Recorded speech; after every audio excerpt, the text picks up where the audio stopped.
Hello, listeners. This is Kat, and welcome back to Put Your Hands Up Podfics.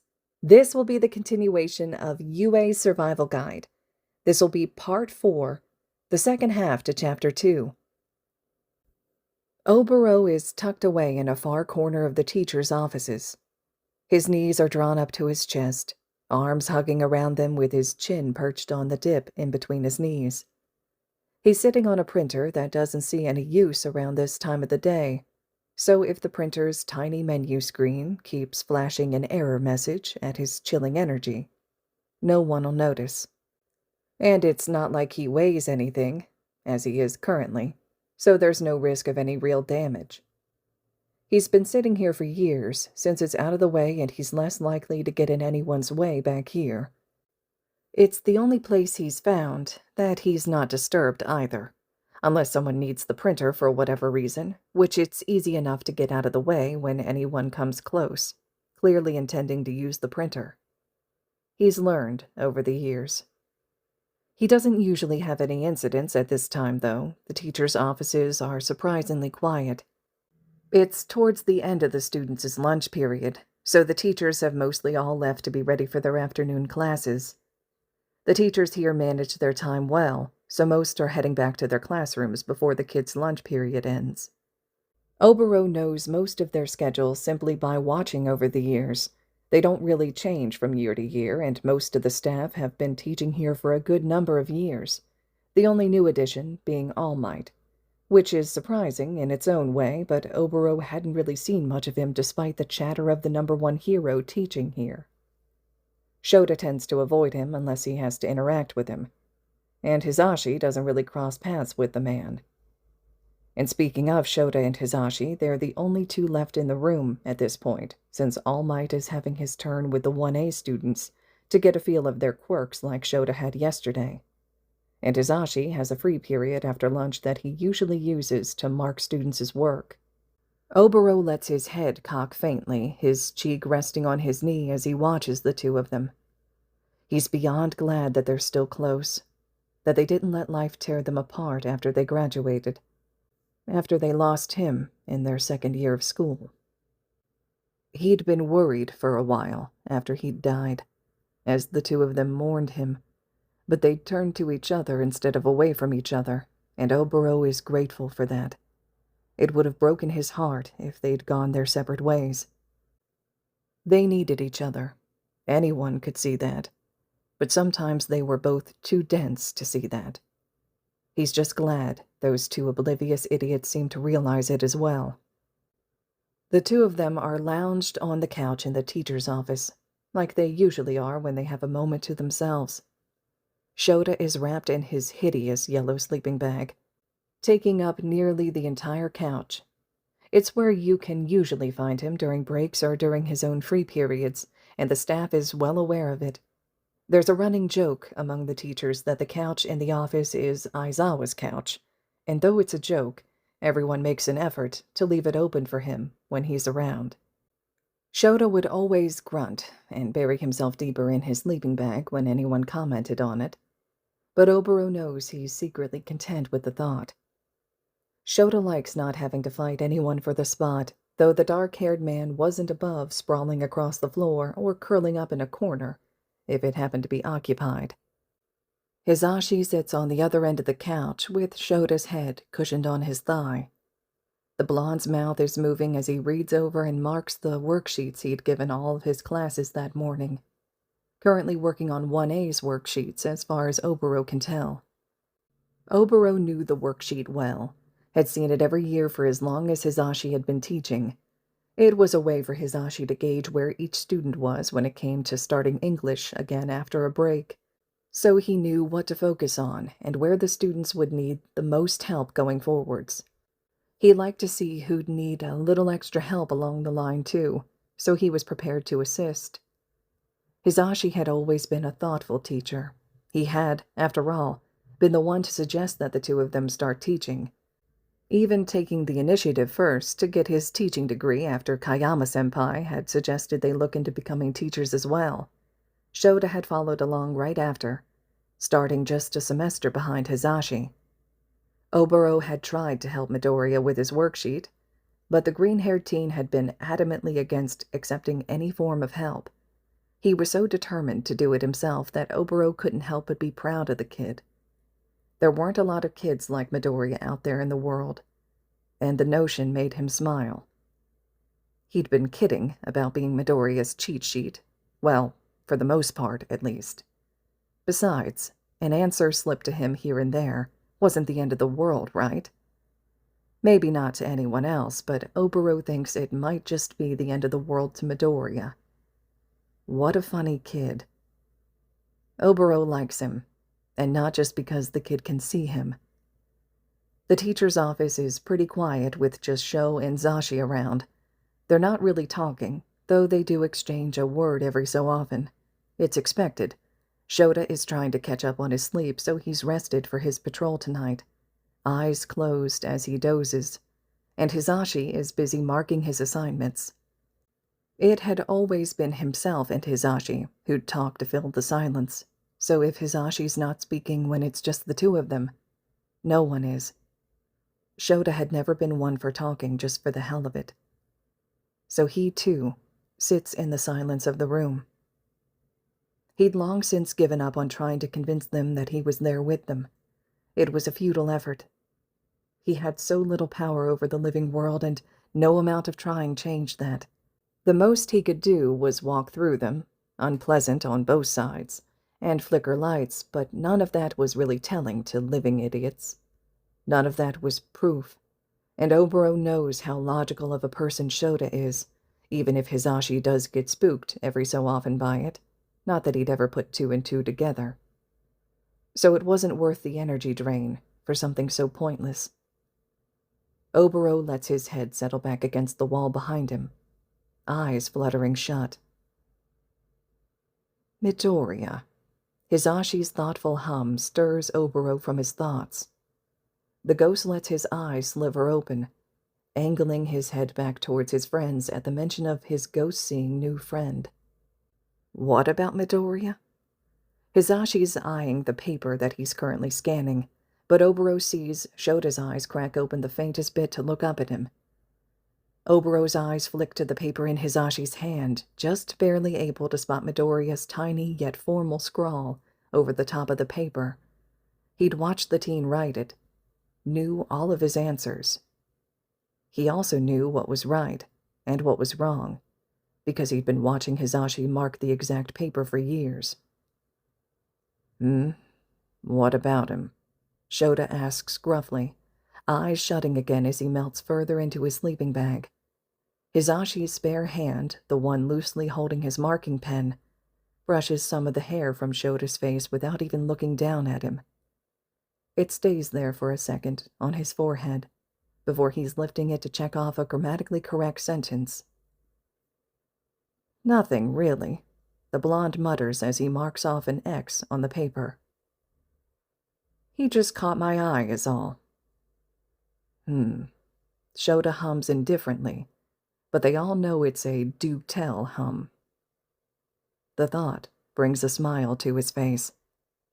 It's been 13 years, and neither of them had really changed, besides maturing and growing a bit older. They're still the same Sho and Zashi he'd sat in the cafeteria with, joking around and laughing. Well, he and Zashi joked around with a shared goal of trying to get Shota to crack a smile, and that was not an easy feat in the slightest. It was weird, Hisashi tells the dark-haired man, gaze not straying from the paper he's reading. I just think I need to look into his files. I'm not sure, but I think he might be dealing with some sort of developmental disability or something. Maybe ADHD or something along those lines. I just noticed a few things during class today that I'm going to keep an eye on. And if he does have a developmental disability, then I want to be able to help him along, you know?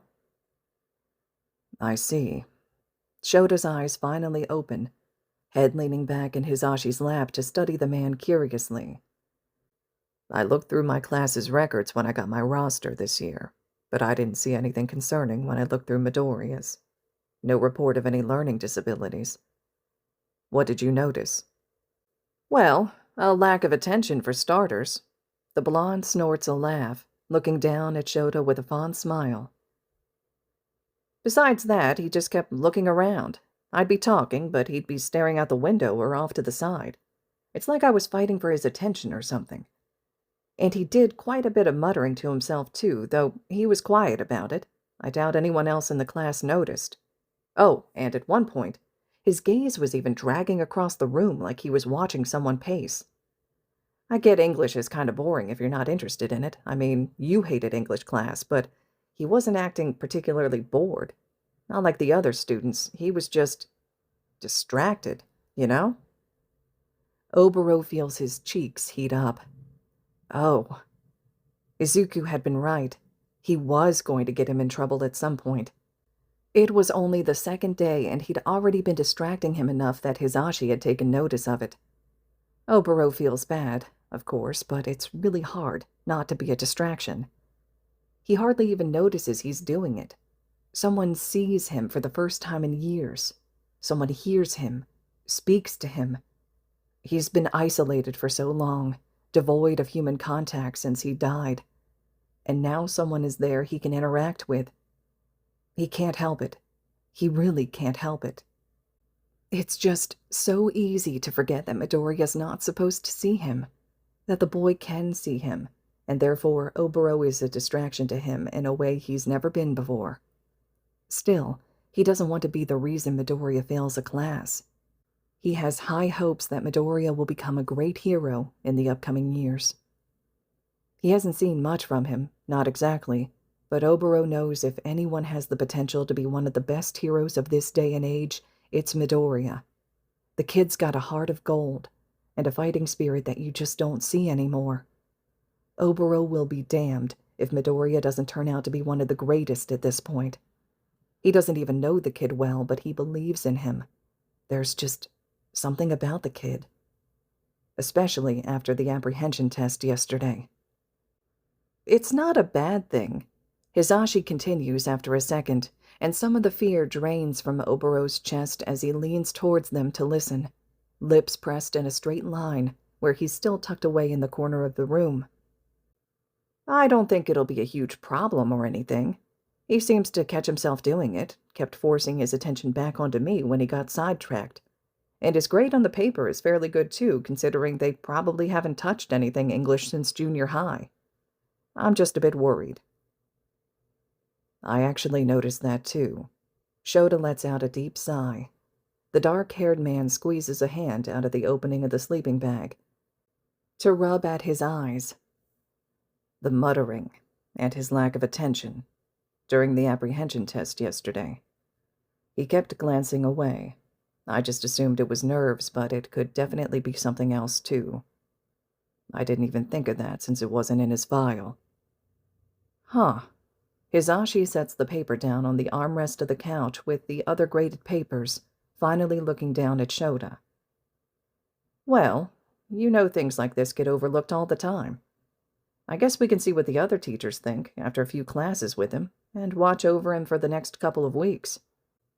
If he hasn't already been diagnosed, maybe we could suggest looking into it, but then again, I could just be looking too far into this. It's only my first day with him, after all. Maybe he's just an odd kid. It's not like you weren't. Hey, I resent that. Shota huffs out lowly. Obero can't see it, but he knows his friend is rolling his eyes at Hisashi. I don't remember you being overly normal either, Hisashi. Hey! Hisashi laughs as if he hadn't fired the first shot. I was more normal than you, Mr. Grumpy Pants. Our classmates spoke to me, at least. Out of obligation. It's hard to ignore that voice of yours, Shota retorts. Besides, they were mostly idiots anyways. I didn't want to speak to them. You're lucky I talked to you, Tensei, and Obero. Not that you three were much better than the others. And don't even get me started on Namuri. Being friends with you lot was irrational. Aw, Sho, Hisashi cooed, patting the man's forehead softly. But you loved us, and you can't convince me otherwise. I mean, why else would you stick around during lunch and after school with us if we were so irrational? Shota gives an indifferent hum, but Obero hears the fondness in the sound. His heart feels warm, in the same way it always does whenever they talk about him. It's nice to know they still remember him. Not that he thinks they'll ever forget. The acknowledgement is nice. Reminds him that he's still important to them. They've only just recently come to a place where they can say his name without getting all gloomy and mournful. It's nice to see. He's glad he's not as big of a sore topic anymore. He'd hated the looks on their faces, the pain, the heartbreak, how the room fell silent whenever he was mentioned, because the thought of being him had hurt them. They still have bad days, usually his birthday and the anniversary of that fateful day, but he's glad they have good days of reminiscence now too. They can say his name, and think back, and smile.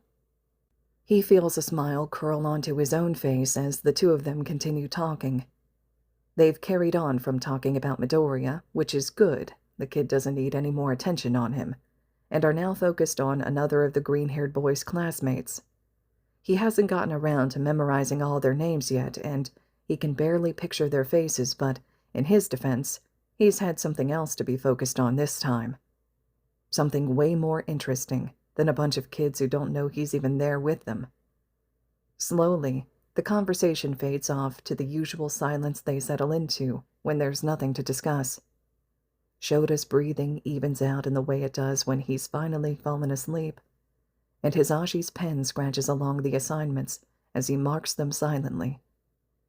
Obero lets his own eyes drift shut once again, even if sleep is a foreign concept to him now. Midoriya is feeling worse for the wear as he walks home that day. The battle training trials that All Might had them doing had been brutal, especially on the first day of actual training. Izuku hadn't expected something so intensive during their first official heroics class, but maybe he should have? He didn't know what to expect at a school like Yuuei. All Might really hadn't gone easy on them, not that Izuku expected him to. Still, it was a lot for their first lesson. Izuku's not sure he's ever felt as drained as he does right now. Aizawa-sensei had been right when he'd said Izuku needed to be prepared for today's lesson. Izuku just hadn't thought to take it quite so literally. He doesn't think anything could have really prepared him for today's lessons, but he really would have appreciated a bit of a heads up, so he didn't feel quite so overwhelmed during those trials. Izuku's body aches with each step he takes. He probably should have held back a little, especially not really knowing how to use his quirk. But he also couldn't let his teammate down, and he did truly want to win and impress All Might on their first official heroics assignment. Plus, he was against Kacchan, who'd be beyond pissed off if Izuku didn't give it his all like Katsuki always did. Kacchan didn't like it when Izuku beat him at all, but he also hated it when Izuku didn't give it his all too. Sometimes he felt like he could never win when it came to Kacchan. And Ida was a worthy competitor too, so Izuku didn't want to let him down either. They all needed to do their best, especially with All Might watching them. Honestly, he's surprised that he and Uraraka had won in the end. If he didn't know Kacchan as well as he does, having grown up alongside Kacchan and having had the chance to study the explosive teen throughout their childhoods, he's not sure he would have stood a chance against him at all. Izuku believes that any other student would have lost going up against Kacchan, just because he's as clever as he is powerful. Kacchan is strong, both mentally and physically, which is an advantage in something like heroics, where you need to think and act quickly. If Izuku hadn't have been able to predict Kacchan's attacks, he probably wouldn't be standing here at all. So yeah, they'd won in the end, but that didn't mean they came out of those battle trials unscathed. Well, Izuku in particular hadn't come out of today's assignment unscathed, though he did have a victory under his belt all the same. Their first victory with their quirks. His first victory using his one-for-all, and that was something to be proud of. And he was proud of himself, even if he'd spent the remainder of class in Recovery Girl's office, and he was now beyond tired and still had to make the journey home before he could actually rest. Recovery Girl had used up nearly all of his stamina, which didn't exactly feel great. He kinda wants to just keel over right where he stands, but he resists the urge. He's still surprisingly sore, since Recovery Girl hadn't managed to do much for him. The trials had left him with limited stamina, but she'd still given him first aid treatment and had given him an IV drip to replenish his fluids before he went home and passed out for a good few hours. She'd given him some chalky-tasting nutrient gummies as well, which weren't actually as bad as they sounded. The school nurse hadn't wanted to let Izuku leave, but she'd ended up caving when he promised to go straight home and sleep until the following morning, which he honestly has every intention to do. He wonders what that says about him, having the school nurse already on him. He doesn't really care if he gets to go home and sleep. It's fairly late in the afternoon when he's finally granted permission to leave the infirmary, and that's only after he promises once again to go straight home and return to the nurse's office the following morning after resting and recharging his stamina, so he's strong enough for her to heal him up the rest of the way before classes. It'll be decided at that point whether he's fit enough to go to his classes or whether he needs to rest up with her until he's got the stamina to fix up his injuries. He really hopes it's the former of the two, since he's got a bad feeling that Aizawa-sensei will be none too pleased with him if he misses class 2 days in a row. Izuku ends up getting ambushed by his new classmates when he stops by the classroom to pick up his backpack. He hadn't really met most of his new peers, but a lot of them now make the effort to introduce themselves to him. They kindly tell him how the rest of the trials that he'd missed went, and congratulate him on his and Uraraka's win. Izuku wishes he'd have been around to see them. They sounded cool. Probably would have been a good time to do some analyzing, too, if he hadn't been stuck in Recovery Girl's office. He catches Kachan outside the school and tries to talk with his childhood friend after their intense battle, but the other boy doesn't seem very interested in making amends, or even so much as hearing Izuku out after everything. Not a lot is said between them, but Izuku does manage to blurt out his piece, to explain at least a little to his childhood friend, so that's a weight off his shoulder.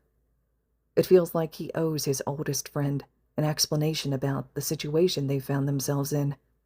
No doubt Kachan is pissed off and confused when he'd known Izuku as long as Izuku's known him. Kachan knew who Izuku was before he'd gotten One for All. Kachan knows him, even if he refuses to admit it.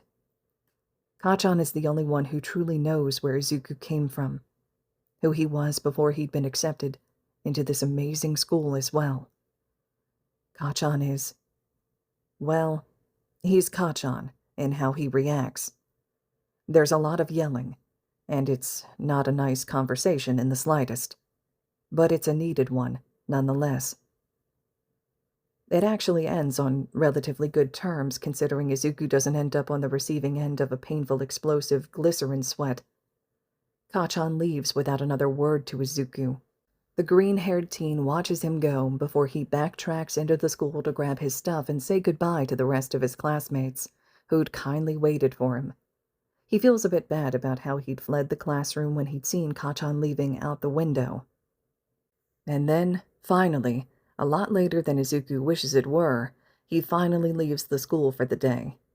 Uraraka and Ida have stuck around to help everyone else tidy up the classroom after everyone had collectively sent Izuku home to rest up and recover. So he walks alone, for the first time.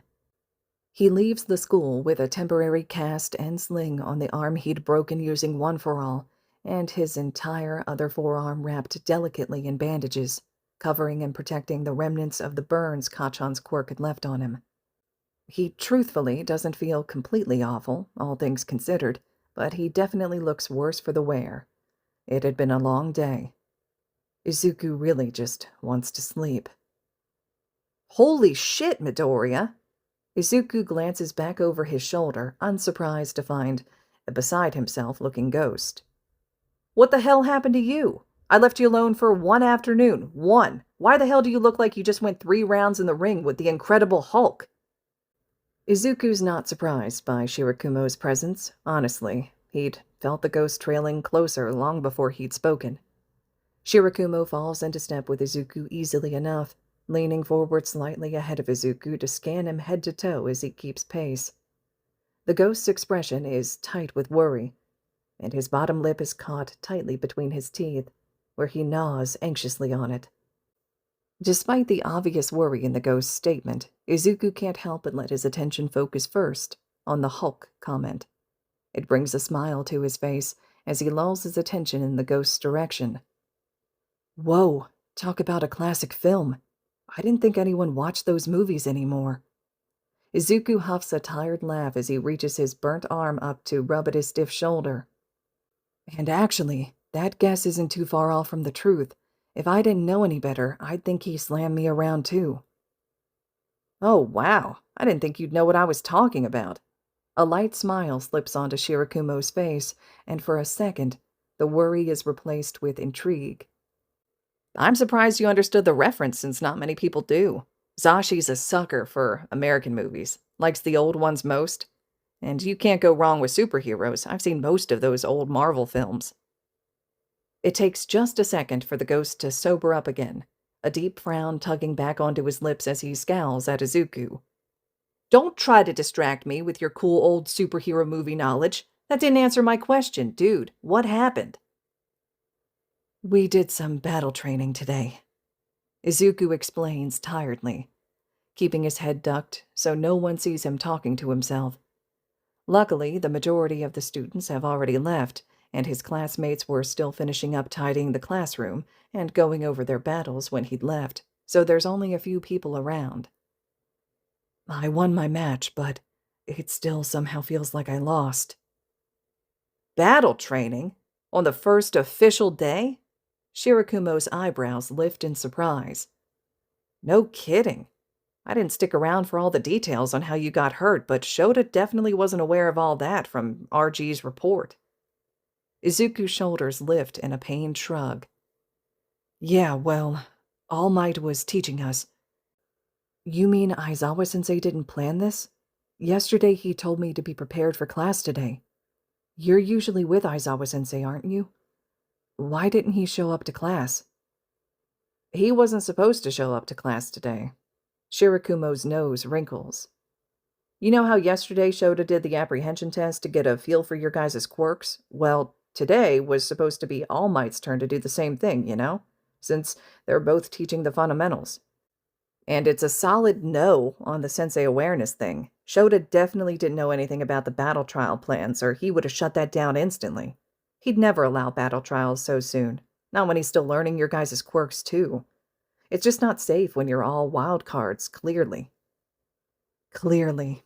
Izuku snorts back, his arm aching in the cast. Something tells me Yagi is definitely going to be in the doghouse when it comes to Shota. The ghost snickers good-naturedly. Those two are not on the best of terms. I doubt they'll ever really see eye to eye on anything involving teaching. Sho's never been much of an All Might fan. Simply a difference of opinions. Drastically different opinions. Yeah. Izuku clicks his tongue with a light smile, eyes flicking towards Shirakumo before dropping back to his shoes as he walks. I kinda picked up on the whole Sensei and All Might rift on my own. It wasn't exactly subtle when Aizawa-sensei was talking about an overzealous hero yesterday. Yeah, subtlety isn't his strong suit. Shirakumo snorts in agreement. They're both quiet for a couple steps before Shirakumo seems to deflate a bit beside Izuku, almost guiltily. I was with Shota today, but I promise he had no idea what All Might was planning. Nezu was the one who decided that All Might would be teaching the class, but I don't think anyone expected him to go so hard on the first lesson. Trust me, Sho's going to be pissed when he gets the full story. We were in the teacher's office, and he was preparing for you guys to come back after what's supposed to be individual exercises to get you used to your quirks in a controlled environment, so All Might get a feel for your quirks like Sho did. Not battle simulations. The older teen pauses, chewing on his lip before he continues.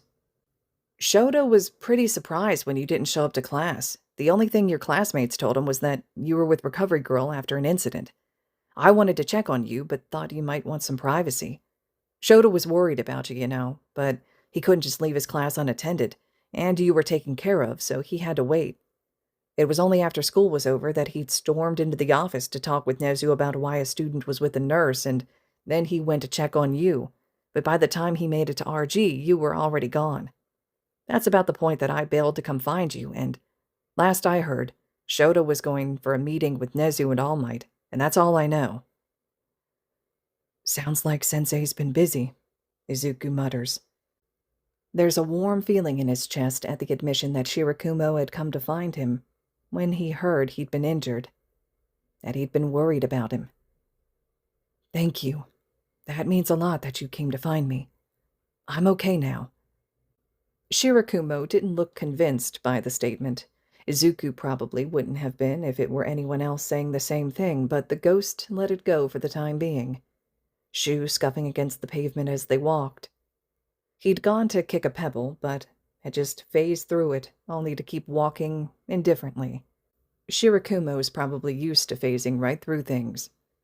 They walk a couple more steps in silence until the ghost breaks it again. You didn't miss much in Sho's class, if you're worried about that. He mostly wanted to go over the syllabus with you guys and pick apart your costume ideas before sending them off to the support department for adjustments. Worried about functionality and all that. That's what he does every year. Oh, Izuku hums out, nodding his head. It makes sense. I wish I'd been there for that. I mean, I like my costume idea, but it probably needs some adjustments too. It was in shambles by the time this exercise was over. Probably not great for actual field work, you know? Well, to be fair, I don't think we can blame the costume for this one. You did get blasted. It's not like it just fell apart. Shirakumo reminds him with a grin that doesn't quite reach his eyes. Yeah, Izuku supposes he has a point. But villains will be a lot crueler than Kachan was. Shirakumo gives a heavy shrug of his shoulder. He couldn't refute that, and Izuku knows it. It's the truth. The older looked away for a second before clearing his throat. Anyways, I'm sorry I missed your battle. If I'd have known that's what you guys were getting up to, I would have been there to watch. I bet you kicked ass, huh? You did win. That's still an accomplishment, even if, you broke yourself to the max. I'm starting to get used to that. Izuku huffed a light laugh, rubbing at the back of his neck with a burnt hand. It's only the second day, and I'm already a regular patient in the infirmary. And I already have an appointment tomorrow with Recovery Girl 2, so that'll be 3 days in a row, and 3 days of school. That's gotta be like a record or something. Shirakumo lets out a hearty laugh. It fades off naturally as they walk, but when Izuku looks over after a second of silence, his friend is now staring at him with an unreadable expression. Shirakumo continues before he can mutter a word, though. Seriously, though, all jokes aside, you good? Mm-hmm. Izuku gives the other a smile that doesn't completely reach his eyes. I'm a bit sore, but that's to be expected. I just want to go home and sleep, really. Recovery Girl drained most of my stamina, but on the bright side, I look a lot better than I did. Don't tell me that. Shirakumo squawks with a heavy frown. His foot scuffs against the ground as they stroll towards the train station side by side. The ghost has his lip jutted out in a pout. You look awful now. I don't want to imagine you looking worse. Gee, thanks. Izuku snorts a laugh. Really, though, I'll be okay. After some sleep and another visit to Recovery Girl tomorrow, at least. Are you sure you're okay to walk home alone? Shirakumo can't help but ask. They've reached the train station and are waiting for Izuku's train to arrive. I can walk you home. I mean, I'm not much good if you collapse or anything, but I'll panic for you if you do. My hero. Izuku shakes his head with a tired-sounding laugh. I'm good, though. Besides, shouldn't you be with Aizawa-sensei or Present Mike? I was under the impression that that's where you tended to spend your time when you weren't following me around. They're both busy. Shirakumo sighs, attention dropping to his feet. Sho will be asleep by now because he's got night patrol. That is, if he's finished with that meeting with Nezu and the number 1, which'll probably have him fuming. And Zashi's got his radio thing tonight, so he's no fun. All he does is sit in a booth and talk. Boring. Right. Put your hands up radio, yeah? Izuku cocks his head faintly to the side before smiling. I listen to that sometimes. It's good. You know, I used to be obsessed with it when I was younger. Too bad it was always on pretty late. Now he's got a better time slot, but I just don't have time to listen anymore. Yep, that's the one. Shirakumo sighs heavily. He's only live on Fridays, but he spends a lot of the time there preparing everything and making his set list of songs he wants to play. He spends so much time at the station, it's not even funny. It's super boring. Worse than UA classes are, because there aren't even students for me to root for, just Zashi and his team of radio people. Sounds like it. Izuku hums as the train finally arrives, slowing to a stop in front of them. He hesitates a second after the doors open, glancing to his side. Izuku bites at his bottom lip, bandaged arm hugging around the arm in his sling as he slowly suggests, "You're welcome to come home with me. I probably won't be much more entertaining than Aizawa-sensei or Mike-sensei, though. I'm under strict instructions from Recovery Girl." Izuku shuffles his feet, still hesitating slightly. "But I can turn the TV on for you or something. Not sure what you like to do in your spare time, but I can help you get set up before I head to bed. TV or music or a YouTube rabbit hole or something. It'll pass the time while you wait." Really? Shirakumo perks up. You'd do that? Yeah, sure. Izuku grins widely in return. I mean, you can do anything you'd like while I'm asleep. I don't mind. There's a warning that the train doors are going to close, so Midoriya steps in before they do, pausing there and turning to look at the ghost. So, you coming? Sure. Shirakumo barely takes a second to decide. The decision is nearly instant. How could he say no when the offer was so awesome? Midoriya would leave the TV on for him. He'd be able to choose the channel and everything. It's been so long since he's watched something he wanted to watch. Just until show's patrol, though, so I can keep an eye on him while he's out. Yeah, all right. Izuku smiles, but he looks so tired. He wouldn't look quite as bad if he weren't subconsciously slouching over in exhaustion. Shirakumo's not sure this kid should be walking and riding the train home alone. Surely a parent should have come to pick him up from school, right? The blue-haired teen wants to set a hand on Midoriya's arm in an attempt to help keep him upright, but he knows better than to try. It's a familiar movement he'd done to Shota loads during their days at school, when his grouchy-faced friend would overwork himself or stay up too long without sleep. He wants to reach out, but thinks better of it. He's just something cold right now, and that's not what Izuku needs. Shirakumo takes a second to scan the teenager chewing on the inside of his cheek. Recovery Girl really did a number on you, Midoriya. I'll say. The boy huffs, flapping his slinged arm slightly as if he's waving Shirakumo's concern off, his other bandaged arm coming up to rub at his tired eyes as he waves the ghost off. The exhaustion is really starting to hit him. You can call me Izuku, by the way. We're friends now, aren't we? Izuku pauses sharply for a second before seeming to register what he said. Then he's jerking upright with wild eyes. I mean, if you want, and I didn't mean to insinuate that you want to, I just, you're coming over to my place and you're staying the night. Well, I mean, technically you'll be leaving late in the night, I guess, but... If you're Izuku, then call me Obero. Cool? Shirakumo cuts him off with what Izuku's starting to realize is his signature smile. That's what friends do, right? First name basis?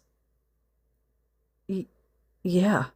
Izuku swallows, feeling a weight off his shoulders at the acceptance. That's what friends do. Izuku's apartment isn't quite what Obero expects. It's nice, don't get him wrong. It's clean and furnished, wide and spacious. It's a nice living space, just... It's not very lived in.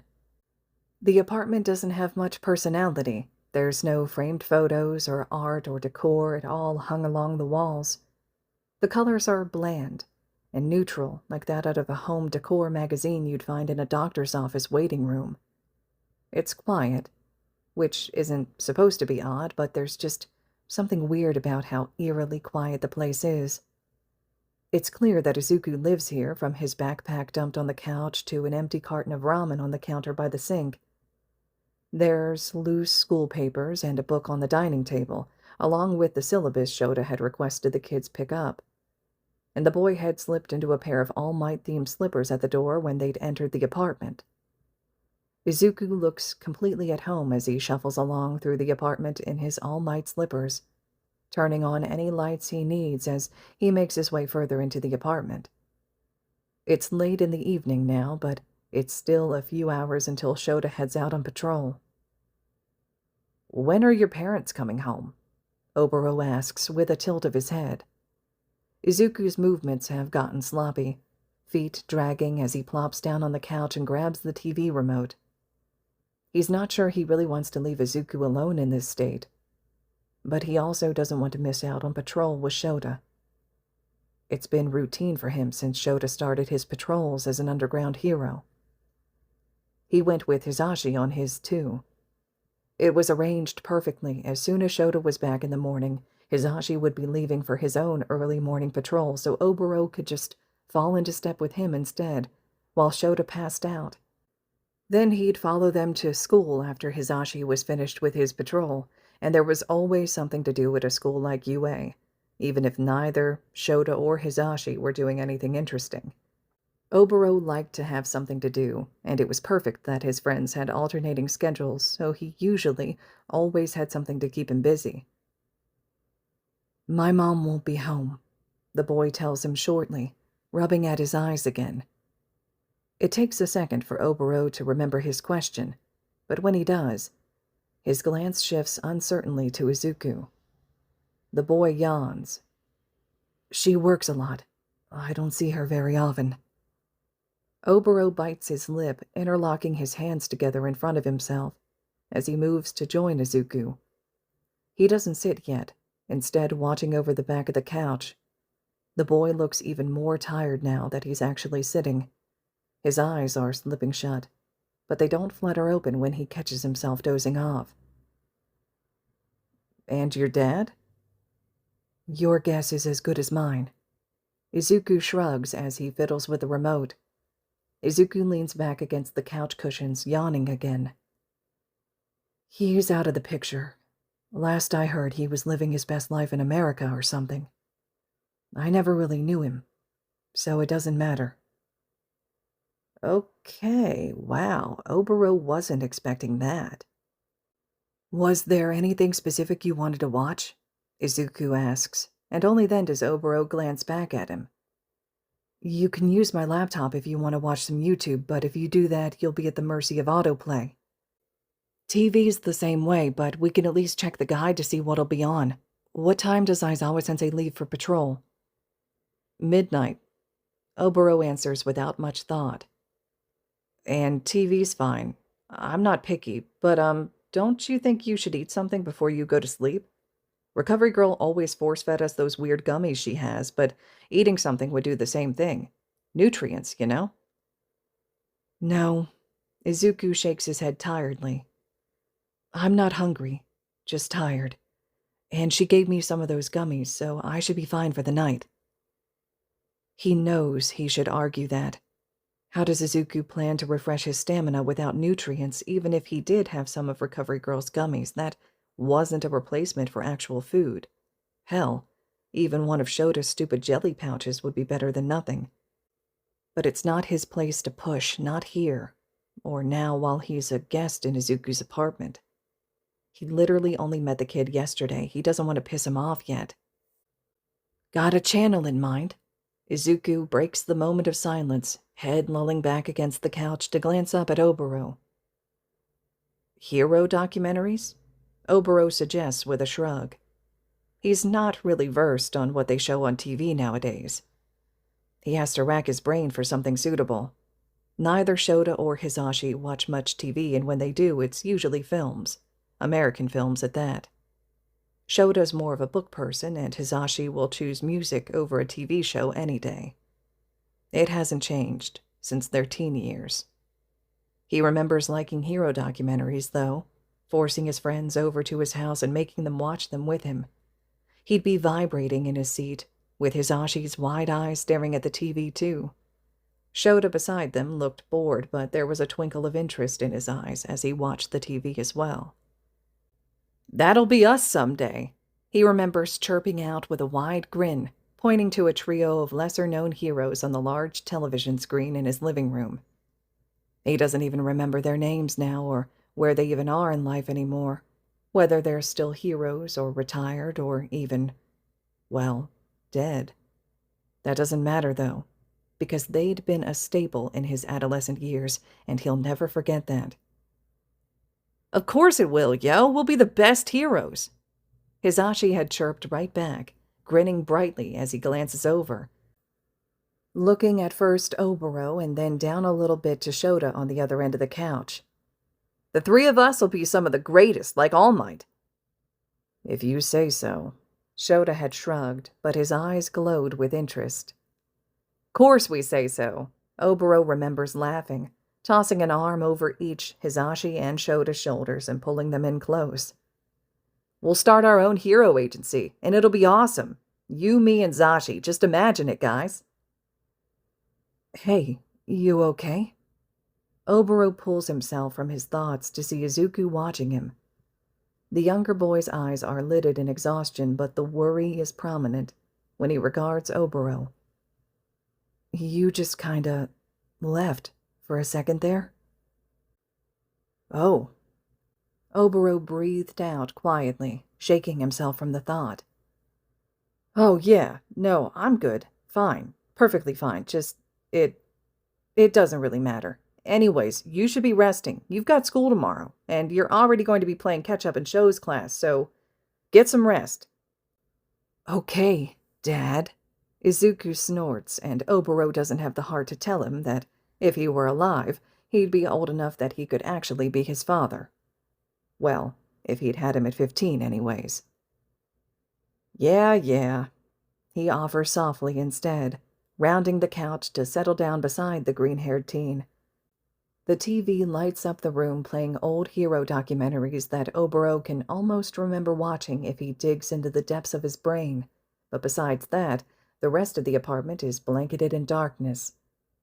It's nice. Beside him, Izuku's breath evens out remarkably fast. His lack of stamina must be hitting him hard. The kid's face is pressed into the couch at Obero's side, hand curled around the remote. He looks oddly peaceful despite the injuries and the fact that he'd passed out in the presence of a ghost he'd known for 2 days.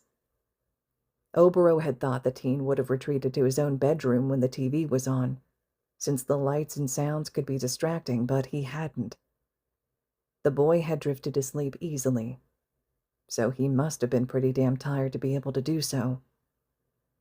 He actually likes the company, though, even if Izuku's not even awake.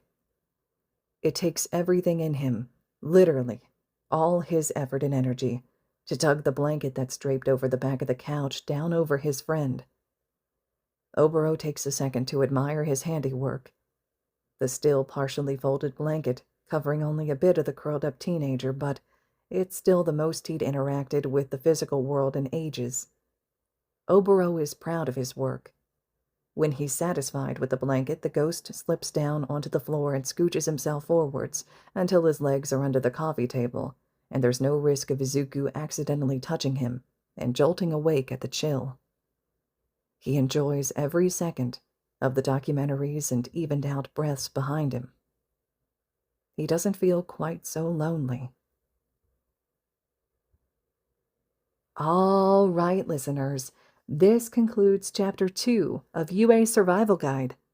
Chapter 3 will be up next. I'm really enjoying re-recording this one. I hope those of you who have either listened to it before or listening to it for the first time are enjoying this recording as well.